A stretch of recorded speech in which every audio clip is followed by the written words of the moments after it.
જે સુનાવાલા high school આપનું હાર્દિક સ્વાગત કરું છું. આજે આપણે ધોરણ 9 ગણિત વિષયની અંદર સંખ્યા પદ્ધતિ વિશે આપણે થોડું ઘણું જોઈશું. સૌપ્રથમ તમે 7મા અને 8મા ધોરણની અંદર સંખ્યા જ્ઞાન મેળવી ચૂકેલા છો, તો તેનું પુનરાવર્તન કરીએ. 7 અને 8 ધોરણની અંદર તમે વિવિધ સંખ્યાઓના સમૂહ તમે ભણી ગયેલા છો. એમાં શરૂઆતનો જે સમૂહ આવે છે એ પ્રાકૃતિક સંખ્યાઓનો સમૂહ. પ્રાકૃતિક સંખ્યાઓનો સમૂહ, અને આ સમૂહને આપણે n નેચરલ નંબર તરીકે ઓળખીએ છીએ. હવે આ પ્રાકૃતિક સંખ્યાઓમાં કઈ કઈ સંખ્યાનો સમાવેશ થાય છે? તો n ગણની અંદર એટલે કે n સમૂહમાં મોટે ભાગે બધી ધન સંખ્યાઓ 1 2 3 4 5 અસંખ્ય સંખ્યાઓનો સમાવેશ થાય છે. એટલે બધી ધન સંખ્યાઓનો સમાવેશ પ્રાકૃતિક સંખ્યામાં થાય છે. પ્રાકૃતિક સંખ્યાઓને કુદરતી સંખ્યાઓ તરીકે પણ ઓળખવામાં આવે છે. અને પ્રાકૃતિક સંખ્યા અથવા તો કુદરતી સંખ્યા શા માટે કહીએ છીએ? તો કોઈ પણ સંખ્યાની આપણે કોઈ પણ વસ્તુની જ્યારે આપણે ગણતરી કરતા હોઈએ છીએ ત્યારે એ ગણતરી કરવાની શરૂઆત ક્યાંથી કરીએ છીએ? 1 થી કરીએ છીએ.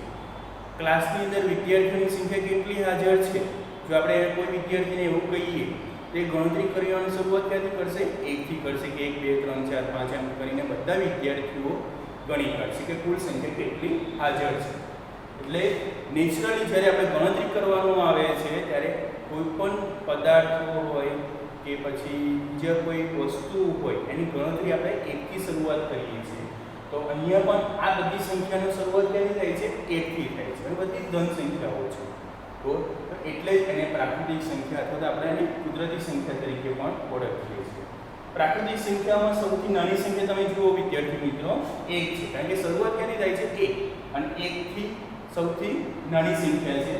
જમણી બાજુ તમે જેમ જેમ જશો એમ મોટી સંખ્યાઓ આવે છે. તો મોટી સંખ્યામાં સૌથી મોટી સંખ્યા કઈ છે?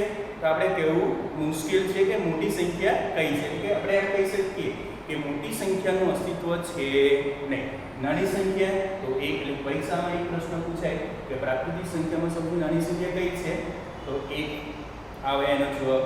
તમને બીજી રીતે પરીક્ષામાં એ પણ પ્રશ્ન પૂછે કે પ્રાકૃતિક સંખ્યાઓને કઈ સંજ્ઞાઓને દર્શાવવામાં આવે છે? તો પ્રાકૃતિક સંખ્યાઓનો જે ગણ છે, સમૂહ છે, એને આપણે n તરીકે ઓળખીએ છીએ. ત્યારબાદ બીજા સમૂહની આપણે વાત કરીએ પૂર્ણ સંખ્યાઓનો સમૂહ. પૂર્ણ સંખ્યાઓનો સમૂહ, બરાબર. પૂર્ણ સંખ્યાઓનો જે સમૂહ જે છે એને સંકેતમાં આપણે W હોલ નંબર્સ તરીકે આપણે એને ઓળખીએ છીએ.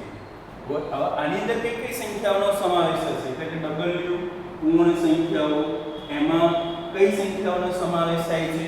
એટલે બધી જ ધન સંખ્યાઓ, એટલે કે બધી જ પ્રાકૃતિક સંખ્યાઓ જે છે 1 2 3 4 5 અસંખ્ય એટલે કે અનંત સુધી આ બધી સંખ્યાઓ તો આવશે. સાથે સાથે એની અંદર એક બીજી સંખ્યા એડ થશે 0, બરોબર. એટલે વિદ્યાર્થી મિત્રો પૂર્ણ સંખ્યાઓની શરૂઆત ક્યાંથી થશે? 0 થી થશે. 0 1 2 3 4 5 અનંત સુધી તમે બોલી શકો છો. ત્યારબાદ આગળ જોઈએ બીજી સંખ્યાઓનો જે સમૂહ છે કે જેને આપણે પૂર્ણાંક સંખ્યાઓનો સમૂહ તરીકે ઓળખીએ છીએ. પૂર્ણાંક સંખ્યાઓનો સમૂહ, અને પૂર્ણાંક સંખ્યાઓના સમૂહને આપણે z તરીકે ઓળખીએ છીએ. તો પૂર્ણાંક સંખ્યાઓમાં કઈ સંખ્યાઓનો સમાવેશ થશે? જો એ આપણે લખવું હોય તો જેમાં પ્રાકૃતિક સંખ્યાનો સમાવેશ પૂર્ણ સંખ્યામાં થતો, એટલે બધી જ પ્રાકૃતિક સંખ્યા પૂર્ણ સંખ્યાની અંદર આવેલી છે.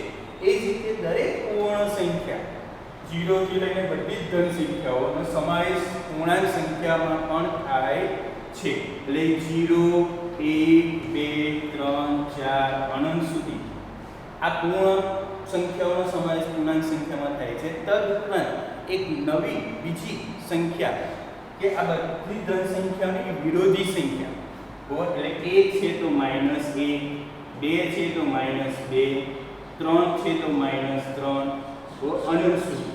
એ રીતે તમે આગળ જાઓ, 4 તો -4 આવશે, 5 તો -5 આવશે, 6 તો -6. એટલે કે બધી જ ધન સંખ્યાઓ જે છે એની વિરોધી સંખ્યાઓ નો સમાવેશ પણ આ પૂર્ણાંક સંખ્યા ગણ z ની અંદર થશે. એટલે ટૂંકમાં જો કહેવું હોય તો પ્રાકૃતિક સંખ્યાઓમાં બધી જ ધન સંખ્યાઓનો સમાવેશ થાય છે, પૂર્ણ સંખ્યાઓમાં શૂન્ય અને ધન સંખ્યાઓનો સમાવેશ થાય છે, પૂર્ણાંક સંખ્યાઓમાં શૂન્ય, ઋણ સંખ્યાઓ અને ધન સંખ્યાઓનો પણ સમાવેશ થાય છે. એટલે બીજી રીતે આપણે કહેવા જઈએ તો દરેક પ્રાકૃતિક સંખ્યાઓનો સમાવેશ પૂર્ણ સંખ્યામાં થાય, એટલે કે દરેક પ્રાકૃતિક સંખ્યા એ પૂર્ણ સંખ્યા પણ છે. દરેક પૂર્ણ સંખ્યાનો સમાવેશ પૂર્ણાંક સંખ્યામાં પણ થાય છે, એટલે કે દરેક પૂર્ણ સંખ્યા એ પૂર્ણાંક સંખ્યા પણ છે. બરોબર. ત્યારબાદ આગળ જોઈશું આપણે ચોથો જે સમૂહ જે છે એને આપણે કહીએ છીએ સમય સંખ્યાઓનો સમૂહ. સમય સંખ્યાઓના જે સમૂહ જે છે એને આપણે Q તરીકે ઓળખીએ છીએ. હવે આ સમય સંખ્યાઓના સમૂહ ને આપણે દર્શાવવો હોય તો કઈ રીતે દર્શાવે? તો ખાસ કરીને સમય સંખ્યાઓ જે છે એને આપણે P છેદ Q ના સ્વરૂપમાં આપણે દર્શાવીએ. P છેદ Q ના સ્વરૂપમાં જે સંખ્યાઓ આપણે લખતા હોઈએ છીએ, એટલે કે અંશ અને છેદવાળી, એટલે કે આપણે એમ કહી શકીએ અપૂર્ણાંક સંખ્યાઓ.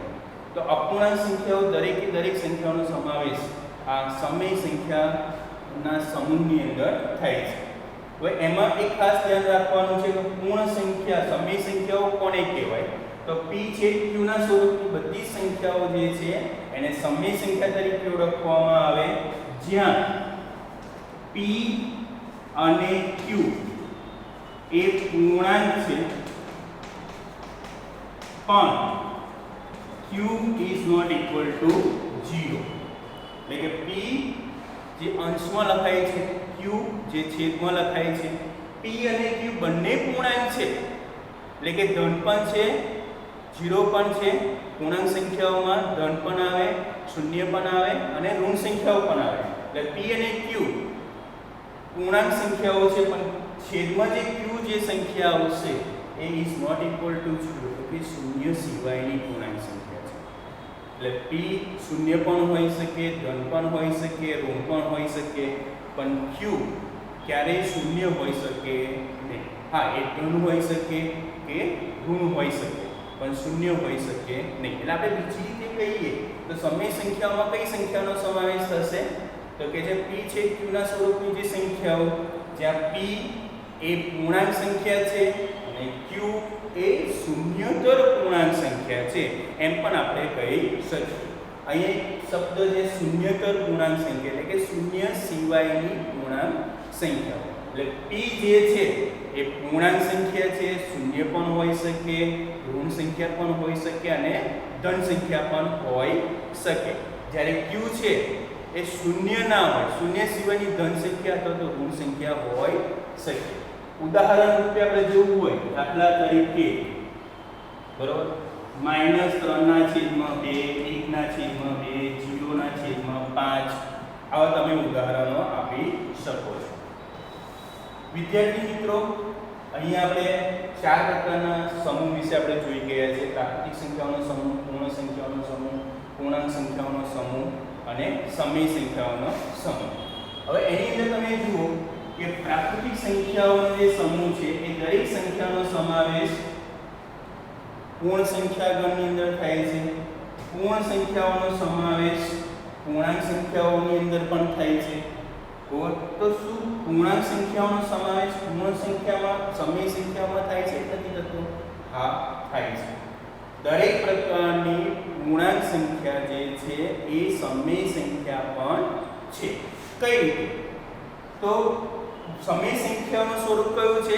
P છેદ Q નું સ્વરૂપ છે. એટલે આપણે પૂર્ણાંક સંખ્યાઓ લખીએ ધારો કે -3 છે, 0 પણ લઈ શકો તમે, 2 પણ લઈ શકો, 5 પણ લઈ શકો. તો આ બધી જે સંખ્યાઓ જે છે એ શું સમય સંખ્યાઓ છે? એને આપણે P છેદ Q ના સ્વરૂપ વડે દર્શાવી શકીએ છીએ. તો હા, તમે દર્શાવી શકો. દરેકના છેદમાં આપણે 1 મૂકી દઈએ, કારણ કે 1 એ પૂર્ણાંક સંખ્યા છે, ધન પૂર્ણાંક સંખ્યા છે. તો આ બધી જ P છેદ Q ના સ્વરૂપમાં થઈ ગઈ. P છેદ Q નું સ્વરૂપ થઈ ગયું. બરોબર. એટલે આ બધી જે પૂર્ણાંક સંખ્યાઓ જે છે એનો સમાવેશ સમય સંખ્યાઓમાં પણ થાય છે. એટલે કે દરેક પ્રાકૃતિક સંખ્યા પૂર્ણ સંખ્યા છે, દરેક પૂર્ણ સંખ્યા પૂર્ણાંક સંખ્યા છે, દરેક પૂર્ણાંક સંખ્યા એ સમય સંખ્યા પણ છે. પણ આનો જો રિવર્સ તમે જોશો, એનાથી વિરુદ્ધ જો, તો દરેક સમય સંખ્યા એ પૂર્ણાંક સંખ્યા નથી. કારણ કે અપૂર્ણાંક જે સંખ્યાઓ જે છે એનો સમાવેશ પૂર્ણાંક સંખ્યામાં થતો નથી. એટલે દરેક સમય સંખ્યા એ પૂર્ણાંક સંખ્યા છે નહીં. દરેક પૂર્ણાંક સંખ્યા એ પૂર્ણ સંખ્યા પણ નથી. ઓકે, કારણ કે આની અંદર તમે જુઓ કે 0 અને ધન સંખ્યાઓ જે છે, 0 અને ધન સંખ્યાઓ એનો સમાવેશ પૂર્ણ સંખ્યામાં થાય છે, પરંતુ આ ઋણ સંખ્યાઓ જે છે, ઋણ સંખ્યાઓનો સમાવેશ પૂર્ણ સંખ્યામાં થતો નથી. એટલે કે પૂર્ણાંક સંખ્યાઓ છે એ દરેક પૂર્ણાંક સંખ્યા એ પૂર્ણ સંખ્યા નથી. એ જ રીતે તમે જોવા જાવ તો દરેક પૂર્ણ સંખ્યા એ પ્રાકૃતિક સંખ્યા નથી. બરોબર? કેમ? કારણ કે પ્રાકૃતિક સંખ્યાઓમાં ધન સંખ્યાનો સમાવેશ થાય, બરોબર, પણ પ્રાકૃતિક સંખ્યામાં 0 નો સમાવેશ થતો નથી. માટે દરેક પૂર્ણ સંખ્યા છે એ પ્રાકૃતિક સંખ્યા નથી. બરોબર વિદ્યાર્થી મિત્રો, અહીંયા આપણે દરેક 4 સમૂહ, જુદા જુદા સંખ્યાઓના સમૂહ વિશે આપણે જોઈ ગયા.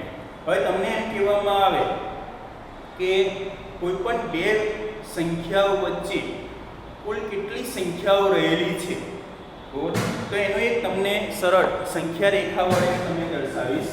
સંખ્યા રેખા વડે દોરી અને તમને એની સમજૂતી આપીશ.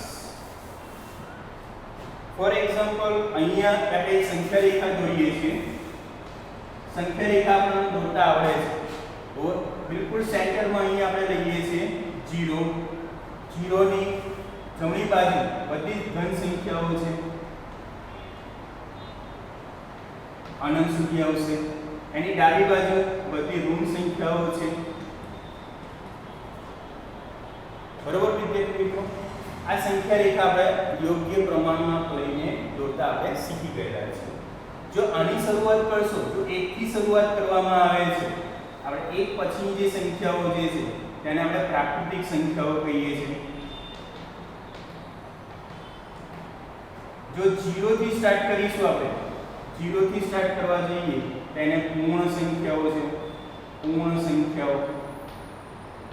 બરોબર, અને આ બધી જે સંખ્યાઓ જે જોવા જઈએ, બરોબર, ડાબી બાજુ પણ અનંત સુધી અને જમણી બાજુ પણ અનંત સુધી, તે બધી જે સંખ્યાઓ જે છે એને આપણે કઈ સંખ્યાઓ કહીએ છીએ? પૂર્ણાંક સંખ્યા. બરોબર, તો હવે પ્રશ્ન થાય કે સમય સંખ્યાઓ કઈ જગ્યાએ? તો બિલકુલ સેન્ટરમાં અહીંયા તમે જો 0 અને 1 છે, તો 0 અને 1 ની બિલકુલ સેન્ટરમાં અહીંયા તમે જોવા જશો તો કઈ સંખ્યાઓ આવશે? તો કે 1/3. આપણે અહીંયા 1/3 લખી શકીએ. આપણે અહીંયા 1/3 એટલે કે 0.5. તો દશાંશ સ્વરૂપમાં લખીએ આપણે એને તો શું લખાશે? 0.5. બરોબર, તો એ બધી સંખ્યા એ અપૂર્ણાંક સંખ્યા છે, એ સમય સંખ્યા તરીકે પણ આપણે દર્શાવી શકીએ.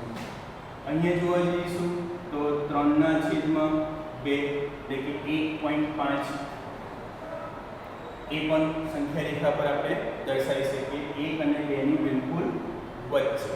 બરોબર, એ જ રીતે આ બાજુ જોઈએ તો -0.5 એટલે કે -1/3. આ બાજુ બિલકુલ સેન્ટરમાં જોઈએ તો -1.5 એટલે કે -3/3 આવે. એ જ રીતે દરેક કોઈ પણ બે સંખ્યાઓ વચ્ચે તો આપણે તમે સમય સંખ્યાઓનું નિરૂપણ તમે કરી શકો. ઇવન આ દરેક પ્રાકૃતિક સંખ્યા જે છે એના છેદમાં તમે 1 મૂકી દેશો તે સમય સંખ્યાના સ્વરૂપની અંદર દ્વિછેદના સ્વરૂપની અંદર આવી જાય છે. વિદ્યાર્થી મિત્રો, હવે આપણે બે સમય સંખ્યાઓ વચ્ચેની સમય સંખ્યાઓ કઈ રીતે શોધવી એના વિશે આપણે જોઈશું. ફોર એક્ઝામ્પલ, એની બે રીતો છે. બે સમય સંખ્યાઓ તમને આપેલી હોય, કોઈ પણ હોય, ઋણ પણ હોઈ શકે, ધન પણ હોઈ શકે, અપૂર્ણાંક સ્વરૂપની પણ હોઈ શકે. તો એ બે સંખ્યાઓ વચ્ચેની તમે અસંખ્ય અથવા તો અનંત સમય સંખ્યાઓ તમે શોધી શકો. એટલે કે કોઈ પણ બે સંખ્યાઓ વચ્ચે અસંખ્ય અથવા તો એના સમાનાર્થી શબ્દ છે અનંત. અનંત સંખ્યાઓ તમને કોઈ પણ બે સમય સંખ્યાઓ વચ્ચે તમને શકે. તો કઈ રીતે શોધવી તેના માટેની બે રીતો છે. બંને રીતો વિશે હું તમને અહીંયા સમજાવવા જઈ રહ્યો છું. પહેલી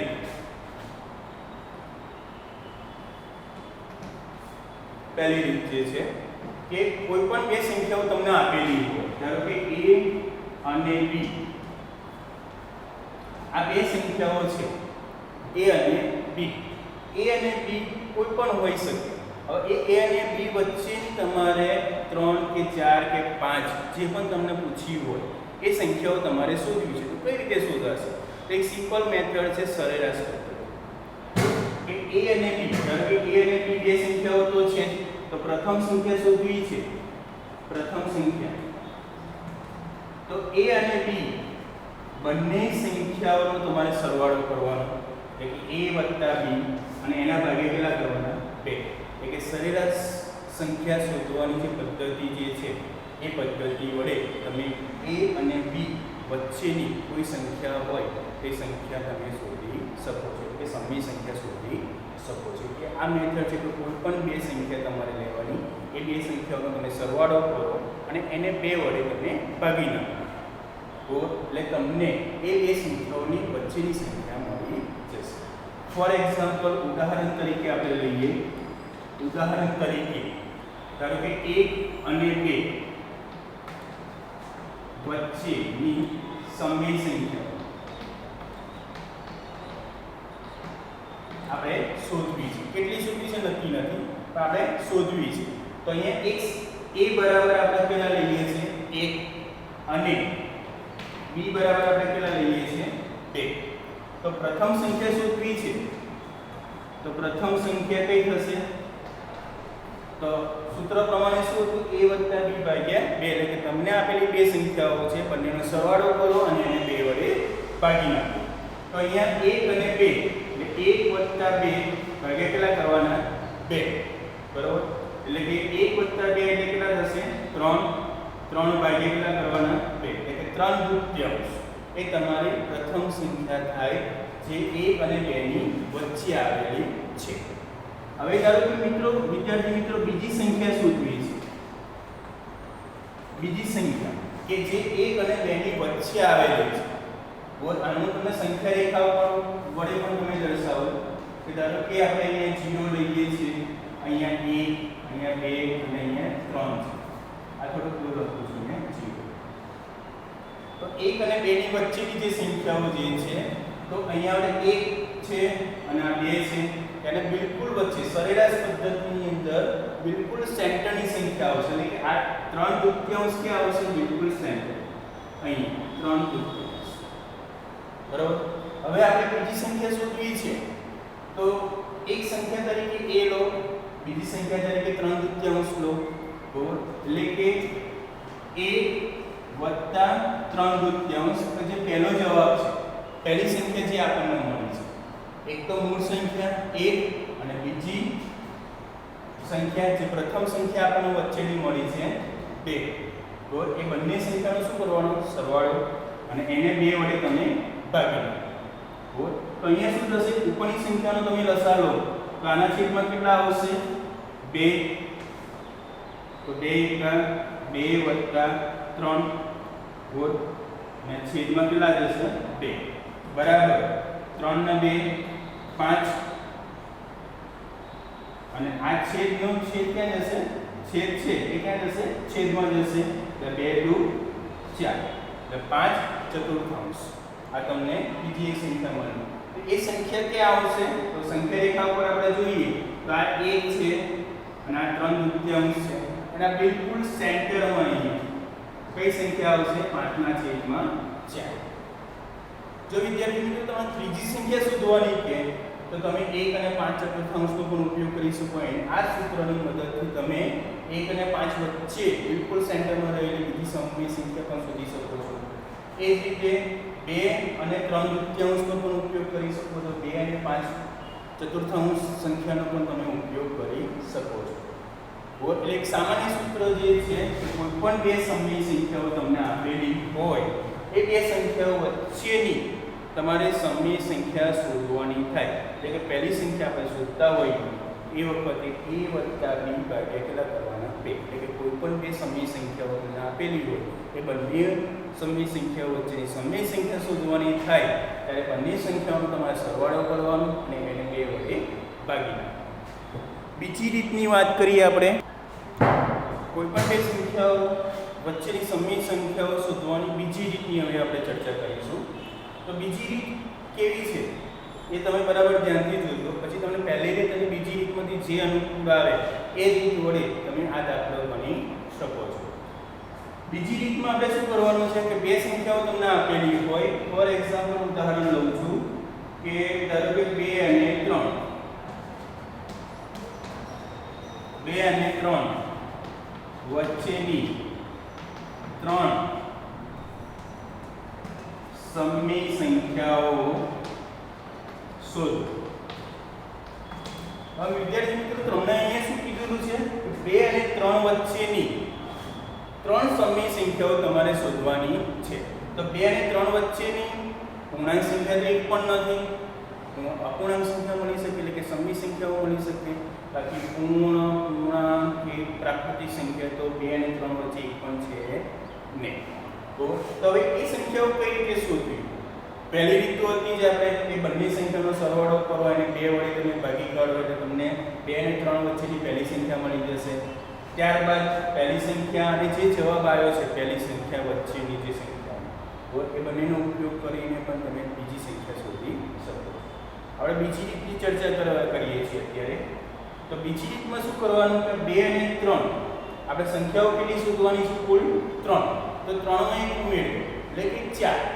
જેટલી પણ સંખ્યા શોધવાની હોય, અહીંયા 2 અને 3 વચ્ચે 3 સંખ્યા શોધવાની છે તો 3 માં 1 ઉમેરી દો તો 4. એ રીતે કોઈ પણ બે સંખ્યાઓ તમને આપેલી હોય ને એની વચ્ચેની 5 સંખ્યાઓ શોધવાની કે તો 5 માં 1 ઉમેરી દો એટલે 6 થશે. 4 સંખ્યાઓ શોધવાની કે તો 4 માં 1 ઉમેરી દો એટલે 5 થશે. એટલે કે જેટલી સંખ્યાઓ તમને શોધવાની કીધેલી છે, જેટલી સંખ્યાઓ શોધવાની કીધેલી છે એમાં 1 ઉમેરી દેવાનું અને એ સંખ્યા જે મળે અને બંને સંખ્યાઓને છેદ અને અંશ અને છેદ સાથે ગુણાકાર. એટલે કે ધારો કે 2 છે, અહીંયા આપણે કેટલી સંખ્યાઓ શોધવાની છે? 3. બરોબર. તો 3 માં 1 ઉમેરીએ એટલે 4. એટલે આ બે સંખ્યા છે કે હવે 2 ને આપણે કેટલા વડે ગુણવાના? તો કહે છે 4 વડે ગુણવાના. 3 સંખ્યાઓ શોધવાની છે, 3 માં 1 ઉમેરીએ એટલે 4 થશે. બરોબર. અને એને 4 વડે શું કરવાના? ભાગી કાઢવાના. જો વિદ્યાર્થીઓ 4 4 ઉડી જશે એટલે આપણે મૂળ સંખ્યા તો એની એ જ રહેશે, એમાં કોઈ ફેરફાર થશે નહીં. બરોબર. તો હવે અહીંયા શું થશે?